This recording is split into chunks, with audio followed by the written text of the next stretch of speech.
Bueno, vamos ahora con un segundo ejercicio en donde nuevamente nos dan tres fuerzas. La fuerza 1 de 16 Newton, la verde, la fuerza 2 de 12 Newton y la fuerza 3 de 10 Newton, la azul. Este problema es importante porque aquí debemos tener algo en cuenta con el ángulo. El ángulo debe estar siempre definido respecto al eje X. Aquí está definido respecto al eje Y. Entonces recordemos que todo este cuadrante son 90 grados. Entonces si esto vale 37, entonces este ángulo de acá vale 53 grados. Es decir, 90 menos 37 nos da 53. Y con ese ángulo de 53 es que vamos a trabajar. Con ese ángulo de 53 grados. Bueno, hacemos lo mismo que hicimos ahorita. Entonces vamos a definir las dos componentes del vector. Entonces este vector azulito le vamos a pintar sus dos paticas. Entonces aquí punteo y a donde me marque, entonces ahí será la componente F3 en X. Y punteo y aquí a donde me marque, entonces esa será la componente F3 en Y. F3 en X, F3 en Y. Y el ángulo que voy a considerar no es el de 37 grados, sino el de 53. Quiere decir que con ese ángulo es el que voy a trabajar, 53 grados. Bueno, hacemos lo mismo que hicimos ahorita. Entonces lo primero es hallar componentes rectangulares. Entonces, componentes rectangulares. ¿De quién? De este vector azul, F3. Que es el que está con cierto ángulo de inclinación. Entonces aplico las dos definiciones que ya vimos, que son F3 en X es igual a F3 por el coseno del ángulo y F3 en Y, que es igual a F3 por el seno del ángulo. Bueno, reemplazo esos valores.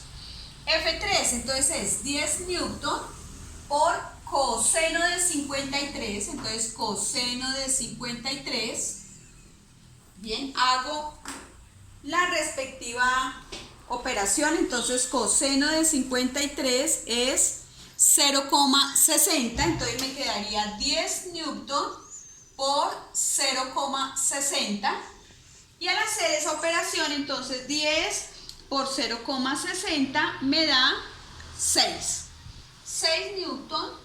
Es el valor de la componente en X. Quiere decir que esta patica cortica de acá mide 6 Newton. Esta patica cortica del vector de 10 Newton.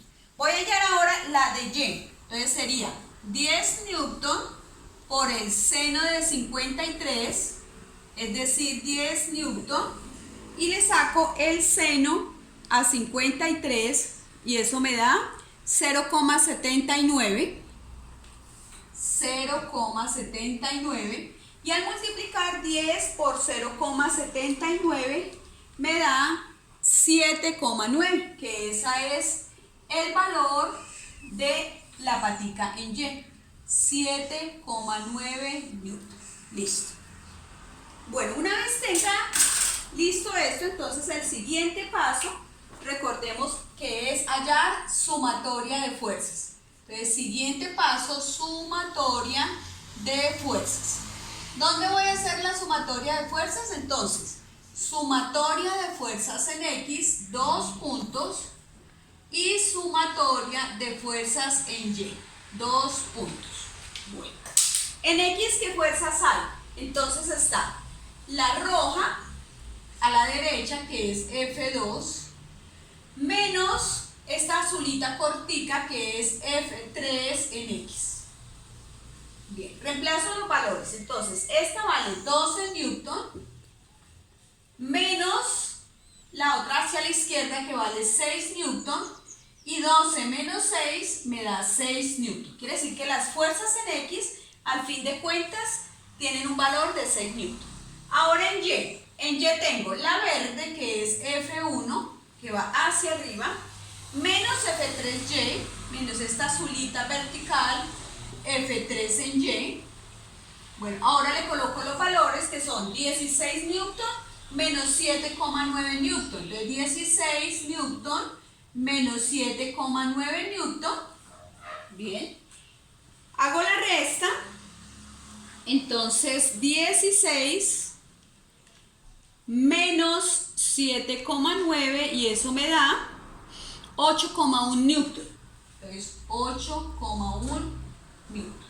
Bueno, cuando tenga ya la sumatoria de fuerzas, entonces ahora sí puedo hallar la fuerza resultante. Y recuerden que la suma es una suma pitagórica, entonces me quedaría que la fuerza resultante es igual a raíz de las fuerzas en x al cuadrado más las fuerzas en y al cuadrado. Y hago las operaciones, entonces sería 6 newton elevado al cuadrado, que serían las fuerzas en x, más las fuerzas en y, que son 8,1 newton al cuadrado. Y elevo al cuadrado, entonces 6 por 6, 36, y newton por newton, newton cuadrado, más 8,1 al cuadrado, entonces 8,1 elevado a la 2 me da 65,61, entonces 65,61 newtons al cuadrado.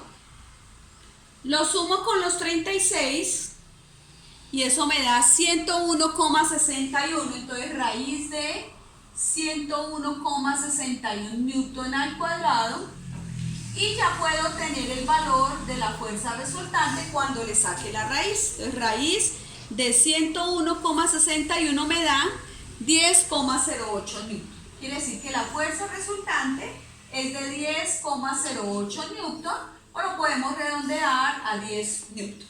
Bueno, por último, entonces hallamos la dirección, que es algo muy sencillo, que ya les indiqué que es solamente con la relación tangente. Entonces me quedaría tangente de teta, que es fuerzas en y sobre fuerzas en x. En la parte superior, las fuerzas en y las tenemos acá, que es de 8,1 newton, sobre la fuerza en x, que son 6 newton. Simplifico newton con newton y hago la división entre 8,1 y 6, entonces 8,1 dividido en 6, eso me da 1,35, y luego despejo teta, es decir, pasando tangente para el otro lado del igual, entonces tangente a la menos 1 de 1,35, y entonces le saco invertido tangente, o sea, tangente a la menos 1 de 1,35, y eso me da 53 grados. 53 grados. Quiere decir que la dirección en la que me resulta la fuerza resultante es de 53 grados. Lo voy a pintar. Entonces,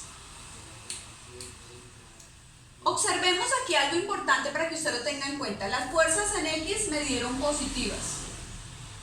Las fuerzas en Y también me dieron positivas. ¿Listo? Quiere decir que va a quedar ubicado aquí en el primer cuadrante la fuerza resultante. En X positivo y en Y positivo. Si de pronto la respuesta me hubiera dado negativa la X y la Y positiva, entonces me hubiera quedado acá la fuerza resultante, negativa la X y positiva la Y. Ahora acá, si me hubieran quedado negativos los dos, las dos respuestas negativas, entonces X negativo y Y negativo, aquí pintaría yo la flecha resultante. O si acá me hubiera quedado positivo y en Y negativo, me hubiera quedado aquí en este cuadrante. Pero observemos que aquí me quedaron ambas respuestas positivas, entonces es obvio que la flecha resultante yo la voy a pintar aquí, con 53 grados de elevación y con un valor de 10 newton. Entonces la fuerza resultante más o menos la pinto por acá. Coloco aquí el resultado que me dio, que fueron 53 grados. Y aquí le escribo fuerza resultante igual a 10,08 newton. ¿Listo? Quiere decir que el resultado de estas tres fuerzas, la roja, la verde y esta azul, es una fuerza de 10 newton en esa dirección de 53 grados. Listo.